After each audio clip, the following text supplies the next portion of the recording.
আসসালামু আলাইকুম দর্শক সকল কেমন আছেন? আশা করি আপনারা নিশ্চয়ই ভালো আছেন। তো আবার অনেকদিন পরে আরেকটি ভিডিও নিয়ে আসলাম মোবাইলের ডিসপ্লে বিষয়ে কথা বলতে। তো অনেকদিনও জানা না মোবাইলের ডিসপ্লেতে কি কি ডিসপ্লে ইউজ করা হয়, কি কি ডিসপ্লে দেওয়া হয়। ডিসপ্লে হলো অনেক ধরনের আছে, যেরকম আগে ছিল এলসিডি আইপিএস ডিসপ্লে।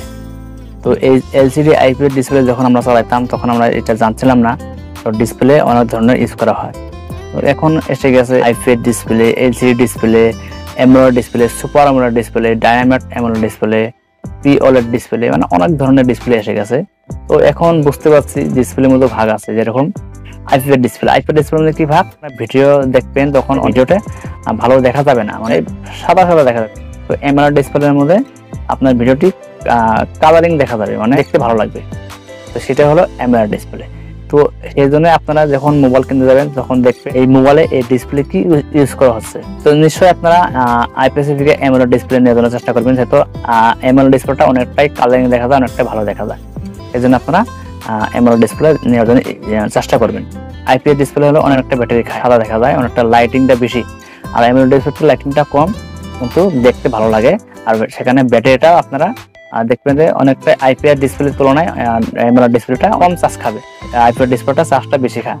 আমি এখন অ্যামোলেড ডিসপ্লে চালাচ্ছি, তো এখন আমি জানতেছি যে আইপিএস ডিসপ্লে যখন চালাইতাম অনেকটা ব্যাটারিটা মানে শেষ হইতো তাড়াতাড়ি। অ্যামোলেড ডিসপ্লে চালাচ্ছি, তো এখন আমি জেনে গেছি আইপিএস ডিসপ্লের তুলনায় অ্যামোলেড ডিসপ্লেটা দেখতে ভালো। তো দেখেন আমি ভিডিওতে দেখাচ্ছি এখানে আইপিএস ডিসপ্লে আর অ্যামোলেড ডিসপ্লে পার্থক্য কি আপনারা ভালো করে দেখেন। দেখেন অ্যামোলেড আর আইপিএস ডিসপ্লে দেখাচ্ছি, অনেকটা দেখেন অনেকটা সুন্দর দেখা যাচ্ছে। অ্যামোলেড ডিসপ্লে, আইপিএস ডিসপ্লে দেখেন অনেকটা সাদা দেখা যাচ্ছে। তো আপনারা এখন বুঝে গেছেন। আরো একটি বিষয় আছে, যেরকম ফুল এইচডি এবং এইচডি ডিসপ্লের মধ্যে কি পার্থক্য, এটাও অনেকজন জানে না। তো তাদের জন্য বলছি। তো এইচডি ডিসপ্লের পার্থক্য হলো যখন ভিডিও দেখবেন, ডাউনলোড করবেন, তখন ওটার ডিসপ্লের সাইজটা হলো একটা আছে 720 পিএইচডি আর একটা আছে 1080 পিএইচডি, মানে যেটা 1080 পিএইচডি সেটা হলো আপনাদের ফুল এইচডি। এখন তো 1K 2K 4K ডিসপ্লে এসে গেছে, যেটা 2K ডিসপ্লে তো অনেক দাম। কোনো স্যাম্পলের মধ্যে যখন আপনার 30,000 20,000 মধ্যে নেবেন আপনারা দেখতে পারবেন ওখানে ফুল এইচডি প্লাস ডিসপ্লে মানে দিচ্ছে, মানে ফুল এইচডি প্লাস ডিসপ্লে নিলে আপনার কোনো টেনশন থাকবে না, আপনারা সব ইউজ করতে পারবেন, সব দেখতে পারবেন। অনলাইন থেকে নেবেন, ফ্লিপকার্ট হোক, অ্যামাজন হোক, সেখানে লেখা থাকে HD display, full HD display, ওখানে পার্থক্য আপনারা দেখতে পারবেন। এইচডি আর ফুল এইচডি পার্থক্যটা কি, তো আপনারা ডিসপ্লেতে দেখে নেন, আমি দেখাচ্ছি। দেখেন দুটা ভিডিও একসাথে আমি দেখাচ্ছি আপনাদেরকে। দেখেন ডিসপ্লের মধ্যে দেখেন অনেকটাই পার্থক্য।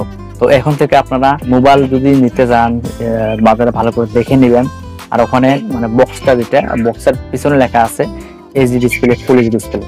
তো আপনারা বুঝে গেছেন যে ডিসপ্লের মধ্যে পার্থক্য আছে।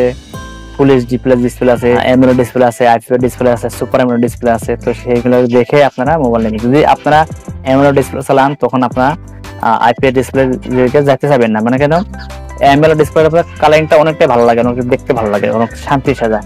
আর আইপিএস ডিসপ্লের মধ্যে সাদা সাদা দেখা যায়, মানে ভালো লাগে না দেখতে। তো সেটা আপনারা বুঝে গেছেন, এখন ভিডিওতে দেখালাম, আপনারা দেখে নিলেন।